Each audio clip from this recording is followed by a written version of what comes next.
Okay, so you know Marco the Phoenix, right? That chill, pineapple-haired guy from Whitebeard's crew? The one who's always got this laid-back vibe, even in the middle of a war? Yeah, well, Oda might have just pulled off one of the longest setup jokes in manga history with him. And I'm not talking about some background Easter egg you need to squint at for 5 minutes. I'm talking about a moment in the God Valley flashback that made the entire fandom collectively lose their minds. Like, people were in the comments just screaming, Twitter was on fire, Reddit threads were going wild, it was chaos. And it all starts with one character. He shows up for maybe 5 seconds in a single panel, says a single name, and suddenly everyone's looking back at Marco, a character we've known for literally over 2 decades. Like, wait, there's no way Oda just did that. The character's name? Polo Gram. Polo. Marco. Marco Polo. I know, right? Like, the first time I saw it, I just sat there staring at the page, because you know how Oda is with names. He doesn't just throw them out randomly. Every name has weight. Every name has meaning. And this felt like the punchline to a joke we didn't even know he was telling. But here's the thing, and this is what makes it so brilliant. This isn't just a pun. This might actually be a lineage reveal, a thematic bomb, and possibly one of the biggest, oh my god, moments hidden in plain sight in the entire God Valley arc. So let's talk about it. Let's break down the Polo principle, this theory that Oda's been cooking since the early 2000s, quietly layering it into Marco's character, and finally paid it off in chapter 1165. Because if this theory is right, Marco's entire role in the story just got 10 times deeper. First,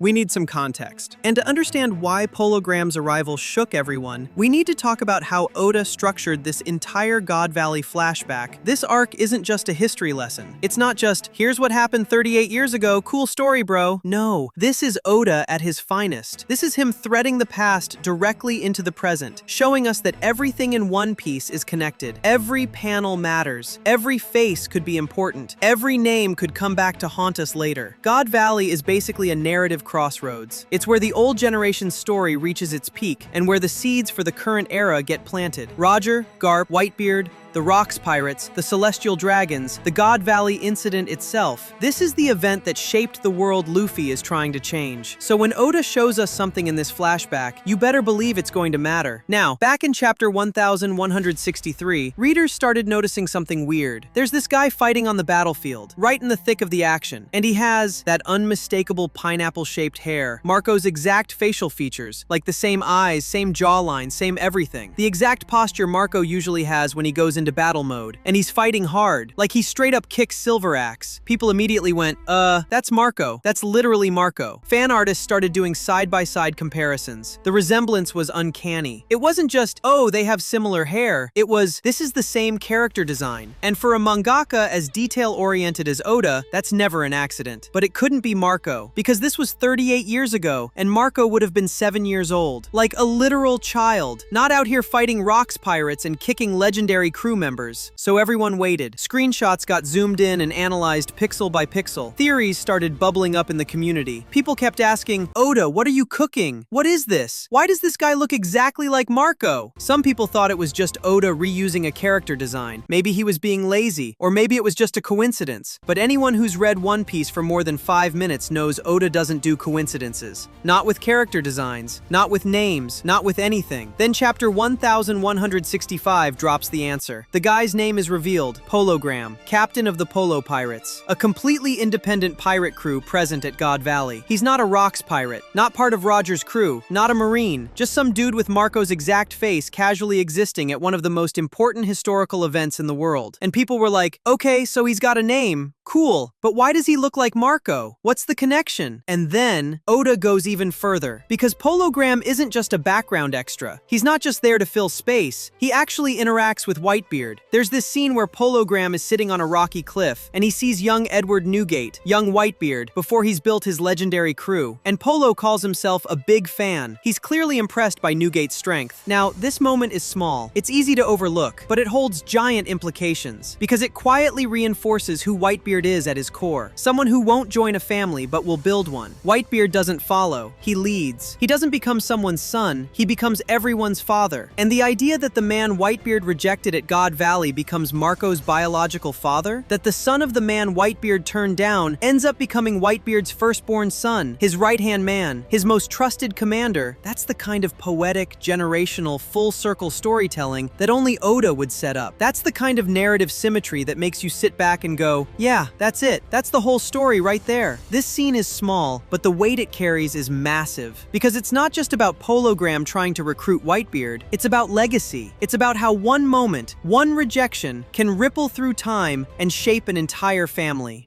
Alright, here's where things start clicking together so perfectly that it stops feeling like coincidence and starts feeling like classic Oda storytelling. Like, the kind where you go back and reread old chapters and realize he was dropping hints the entire time. We've got 3 key pieces now. 1. Polo Gram looks exactly like Marco. And I don't mean similar, I don't mean kinda close, I mean it's basically Marco in a different outfit. Same pineapple hair, same face, same sharp features, same energy. This is the kind of character design choice Oda uses when he wants you to immediately get the message without him having to say it out loud. Think about how he draws family members, Luffy and Garp, Ace and Rouge, Sanji and his siblings. There's always a visual tell, and Polo Gram has Marco's entire face. 2. Polo Gram exists decades before Marco is born. This rules out simple look-alike gags or accidental design overlap, because if this were just Oda being lazy or recycling a design, he wouldn't give the character a name, he wouldn't give him dialogue, he wouldn't make him interact with Whitebeard. The fact that Oda went out of his way to name this character, to give him a crew, to give him a moment with Whitebeard, that tells us this is intentional. This is setup. 3. And this is the entire spark that ignited the community. Polo's surname is Polo. Marco's given name is Marco. Put them together, and you get Marco Polo. This is where the fandom collectively realized Oda wasn't messing around. Because in Japanese naming conventions, the family name comes first. So if Marco's full name follows that structure, it would be Polo Marco. Flip it to Western naming order, and boom! Marco Polo. The whole identity becomes the punchline to a joke Oda planted over 20 years ago when he first introduced Marco. And people went nuts, because this is peak Oda. This is the guy who named a character Portgas D. Ace, and later revealed his full name is Gold D. Ace to tie him to Roger. This is the guy who hid Sabo's survival for years. This is the guy who's been building Laugh Tale since chapter 1. If anyone was going to cook a 23-year name pun that's also a legitimate lineage reveal, it's Oda. But here's the crazy part, and this is what separates the casuals from the true theorists. The paternity theory isn't just built on the pun. It's not just, haha, funny name. It's built on narrative structure. It's built on theme. It's built on how Oda tells stories across generations. Think about it. Marco grows up on Whitebeard's ship. He calls Whitebeard Pops. His entire emotional arc revolves around family, loyalty, and protecting his brothers. He's introduced as Whitebeard's right hand, his most trusted son. His whole character is defined by the family he's part of. So the idea that his biological father, the man who gave him his name, once tried to recruit Whitebeard during the biggest event of the previous era, that fits Oda's writing style like a glove. Because Oda loves connecting generations. He loves showing that the past shapes the present in invisible ways. He loves making lineage matter, not as destiny, not as some genetic superpower, but as a narrative echo. Look at Ace and Gold D. Roger. Look at Sanji and Judge. Look at Robin and Olvia. Look at Momo and Odin. Every major character's lineage ties them to the themes of the story in profound ways. And Polo Gram being Marco's father does exactly that. As theories go,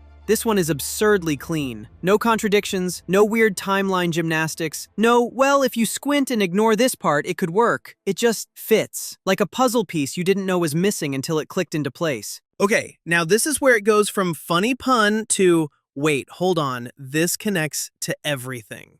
Because Polo Gram's name doesn't just connect to Marco, it connects to history, to myth, to One Piece's oldest and deepest themes. Let's start with the surname Gram. When you hear Gram, what's the first thing that comes to mind? For most people, it's probably words like telegram, hologram, pentagram, epigram, Instagram even, diagram. Notice the pattern? All of these words relate to writing, recording, messages, documentation, symbols, communication. The suffix -gram comes from the Greek word gramma, meaning something written or a drawing. So already, just from the surname alone, Polo Gram's name implies he's not just some random pirate. His whole thematic identity is tied to recording truth, preserving information, chronicling events. His name literally means he's connected to the act of documentation. And that becomes incredibly important when you connect it to Marco's own name, because Marco's real-world namesake, the explorer Marco Polo, was literally a traveler who wrote one of the most famous books in history documenting his journeys. Now, if you don't know the story, here's the quick version. Marco Polo traveled the Silk Road in the 13th century, spent years in China, and came back to Europe with these wild stories about the places he'd seen. And he wrote it all down in a book. But here's the thing. His stories were so unbelievable, so fantastical, that his own people accused him of making it all up. They called his book Il Milione, which translates to the million, or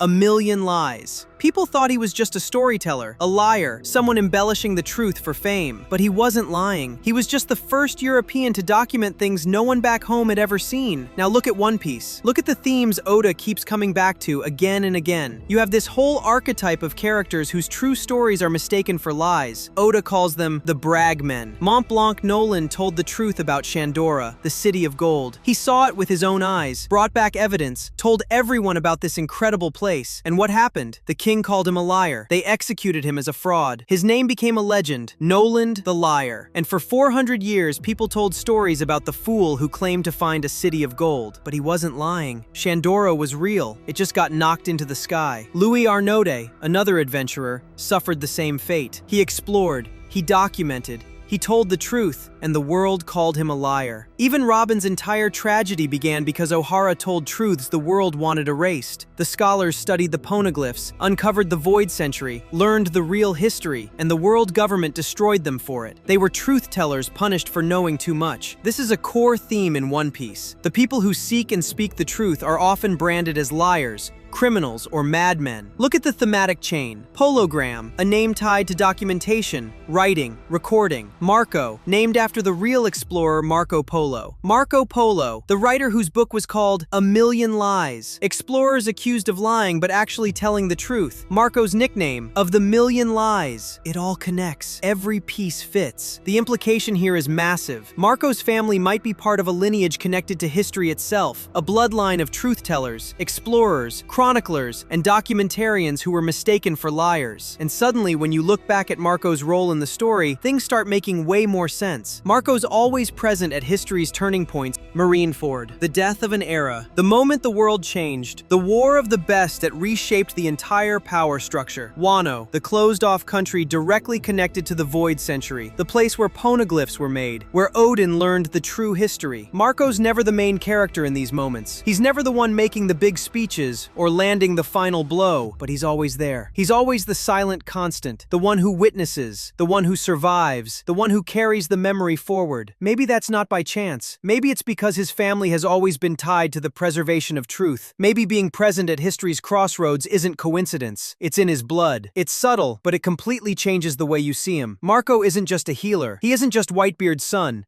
Now, we need to talk about the other theory that absolutely exploded the moment Polo Gram appeared. Because not everyone jumped to the father conclusion. A lot of fans looked at Polo Gram and said, hold on, what if this isn't Marco's father? What if this is Marco from a past life? What if the phoenix fruit lets him reincarnate? And honestly, I totally get why people went there. I get the appeal. Marco is literally the phoenix. His entire mythological identity revolves around rebirth, death, renewal, cycles, rising from the ashes. The phoenix is the ultimate symbol of eternal return. It dies and is reborn, over and over, forever. So when a man appears at God Valley, decades before Marco's birth, who looks exactly like him, down to the hair and facial features, the fandom's first instinct was to jump straight into reincarnation mode. And I'm not gonna lie, it's beautiful. It fits the phoenix mythology almost too well. People started proposing all kinds of variations. Maybe the phoenix fruit allows literal rebirth across lifetimes. Maybe Marco reincarnates with his memories intact, or maybe without them. Maybe the user returns at a fixed age each cycle. Maybe the fruit binds to a single soul, and that soul is reborn every generation. Maybe Marco's been alive since the Void Century, dying and reincarnating over and over. Maybe Polo Gram is just Marco before, the version of him before he burned and resurrected as the Marco we know. Some people even suggested that Marco's calmness, his maturity, his wisdom, maybe that's because he's lived multiple lives. Maybe he remembers things from past cycles, why he never panics, why he seems to understand the weight of history better than most. It's a gorgeous theory. It would tie Marco's mythical zone to something truly legendary, and it would make him one of the most unique characters in the entire series. But here's the problem. The moment you actually check the timeline, the whole thing collapses. Marco is 45 years old in the current story. God Valley happened 38 years ago, which means Marco was 7 years old when the God Valley incident went down. A literal child. The man we see in chapter 1165, Polo Gram, he's a full-grown adult. There is no possible way that's a reborn Marco. The timeline doesn't bend. If Marco reincarnated as Polo Gram died, and then was born again as baby Marco, the timeline doesn't allow for it. So the reincarnation theory, as cool as it sounds, doesn't hold up under scrutiny. But here's the important thing, and this is why I don't want to just dismiss the theory outright. The reason it exploded in the first place wasn't because people misread the lore or ignored the timeline. It exploded because Oda hasn't shown us the full power of the Phoenix fruit yet. We've seen Marco use his fruit for years, but we've never seen the rebirth. We've never seen the true Phoenix moment, the mythological core of what a Phoenix actually is. Fans are starving for that. They want to see what the Phoenix fruit looks like when it's pushed to its absolute limit. Not just regeneration, but true resurrection. Maybe Marco's ultimate moment in the final saga will involve that true rebirth. But for now, when you measure all the evidence, all the timeline details, one theory stands undefeated. Polo Gram is Marco's father.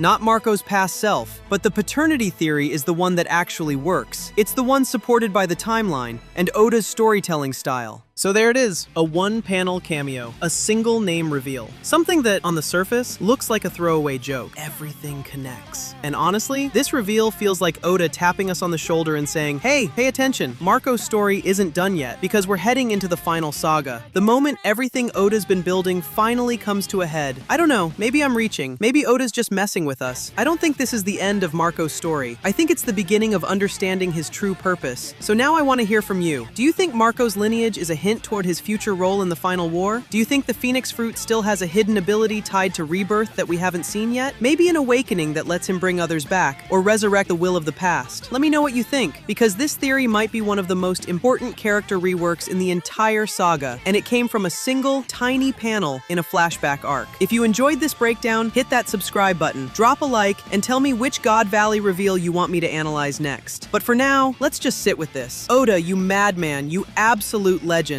This is just the start.